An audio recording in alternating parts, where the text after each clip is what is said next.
everyone. I welcome you all to today's class. It's me, Ankita Pokharel. In today's video, we're going to deal with two reading sections on the topic a palm reader and also deal with a conversation between a chemist and a customer. Let's begin the class now.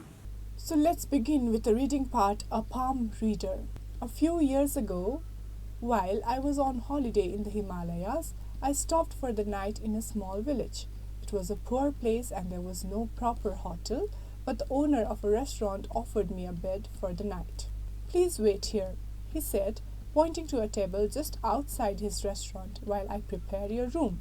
It was a beautiful evening. The sun was setting behind the dark mountains and the stars were just beginning to come out. The villagers were lighting fires and the stars were just beginning to come out. The villagers were lighting fires for their evening meals and there was a pleasant smell of wood smoke in the air. Then I noticed that I was no longer alone. Someone was sitting at the table beside me. It was an old man with a long white beard. His clothes were dirty and almost in rags. "What do you want?" I asked. "Let me tell your fortune, sir," he said. I laughed. "I don't believe in that sort of thing," I told him. All the same, the old man took hold of my hand. "I can tell you your future," he said. I tried to take my hand away, but the old man held on to it gently but very firmly. "Very well," I said, "but first of all tell me about my past. If you can tell me about that, I'll let you tell me about the future too." The old man looked hard at my hand for a long time without speaking. I smiled to myself. He can't do it, I thought. Then in a low, soft voice, the old man began to tell me about my childhood. He talked about my family and the town I used to live in. He went on to tell me about my life in different parts of the world. Every word he said was true. "Stop," I said. "How can you know all these things?" "I know about the past and the present," the old man replied, "and I also know about the future. Are you ready to hear about your future too?" I hesitated. Did I really want to know? Just at the moment, the owner of the restaurant came out. "Your room is ready now, sir," he said. "Oh, I thought I heard voices. Were you talking to someone?" I looked around. The old man was not there. "Yes," I said. I described the old man. "Oh, him," the owner of the restaurant said. "That's the village lunatic. He thinks he can tell people's fortune." So if we have to talk about the setting, the story takes place in a small poor village in the Himalayas. Next, talking about the encounter, the narrator meets an old man with a long white beard who claims to be able to tell fortunes. Next, we also come across the narrator's doubt. The narrator initially doubts the old man's abilities, but he is later intrigued and decides to give it a try. Next, the very fun part here, the accuracy of the predictions. The old man accurately describes the narrator's past, including his childhood, family, and even travels. Right? The next thing we get to know is about the narrator's hesitation. After hearing the accurate prediction about his past, the narrator hesitates when the old man offers to tell him about his future. And quickly, the old man disappears. Just as the narrator is about to hear his future, the old man mysteriously disappears. And lastly, we have the narrator's reflection. The narrator is left wondering about the old man and his prediction, and also whether he truly wants to know his future. So overall, the story is a short and interesting tale that explains So overall, the story is a short and intriguing tale that explores themes of fate, destiny, and things that are unknown. So here we have something as our part of grammar. Study the following sentences. I went to school yesterday. She gave me a book. She was watching TV at this time yesterday. She was dancing when I saw her. The patient had died before the doctor came. The thief had run away before the police came. So what do you notice here? Went and gave is explaining what happened in the past, right? But was watching and was dancing, though, is explaining what happened in the past, but it's in the past continuous form. Something that was happening at that moment in the past is called past continuous. Here, the patient had died before the doctor came. Here is one event in the past, but if there is one more event that had happened before that particular event in the past, we term them to become in the form past perfect. So, the simple thing is we use simple past to express things that happened in the recent past time. We use past continuous to express things that was happening at a moment in the past time. Ongoing thing at a past, right? And when do you use past perfect?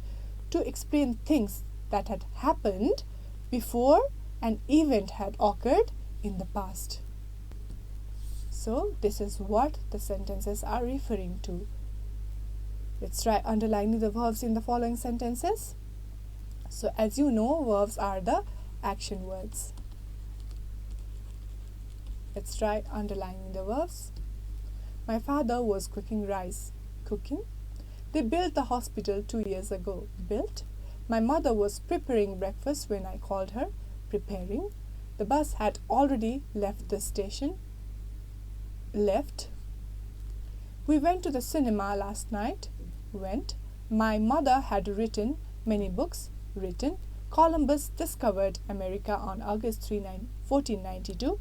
It's discovered. So these are the action words that we have just underlined. Now let's move further. So here we need to choose the verb in the correct forms to complete the sentences. So referring to the explanation that we have just had for simple past, past continuous and past perfect, we need to solve this exercise. Let's try doing a few together. My father published, was publishing, had published this book last year. So when do we use simple past? For the action that has been finished in the recent past. So published. She was washed, had washed her clothes when I called her. So an event that had occurred before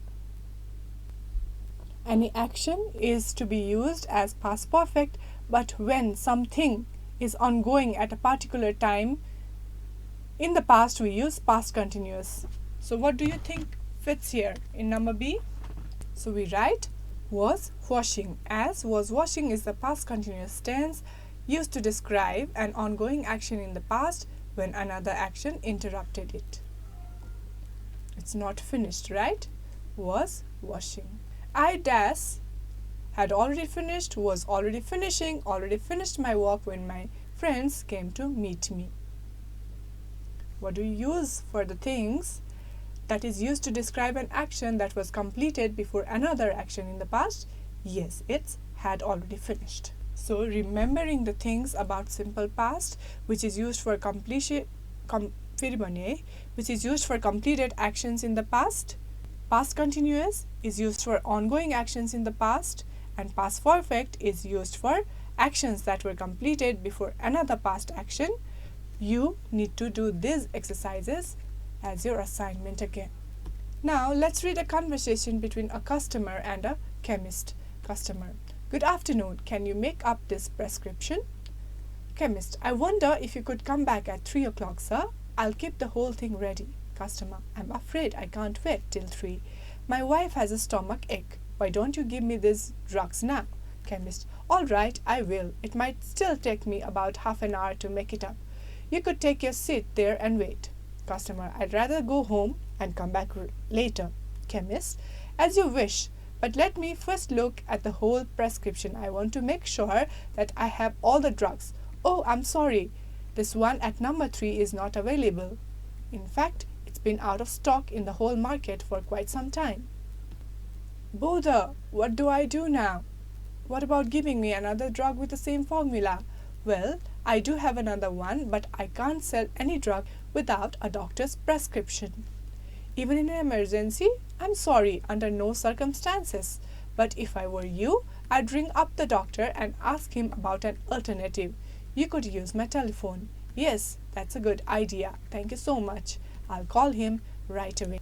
So as we have seen and gone through the dialogues between customer and the chemist, there's a customer and a chemist where we find a customer coming up with a prescription asking for some medicines, and the chemist says that it would take time. Upon insisting, the chemist would do it within half an hour, but before that the chemist wants to confirm if he has all the drugs that's been mentioned in the prescription, all to know that he does not have one of the drugs mentioned in the prescription. The customer insists the chemist to give him another drug with the same formula, but the chemist denies doing so because he says that he has to follow the protocol of not selling any drugs without a doctor's prescription, not even under any circumstances. And the chemist suggests the customer to ring up the doctor and ask him about an alternative, and then the customer agrees upon doing so. So let's try matching the words together. Make up. What do you think is make up? It's prepare. Number A. Out of stock. Not available. B. Formula. Chemicals composing a medicine. C. Call. Telephone. D. Emergency. Serious situation needing immediate action. E. Alternative. Available as another possibility or choice. F. Since we are done doing match the words in column A with their meanings in column B, now it's your task to finish up with the question answers.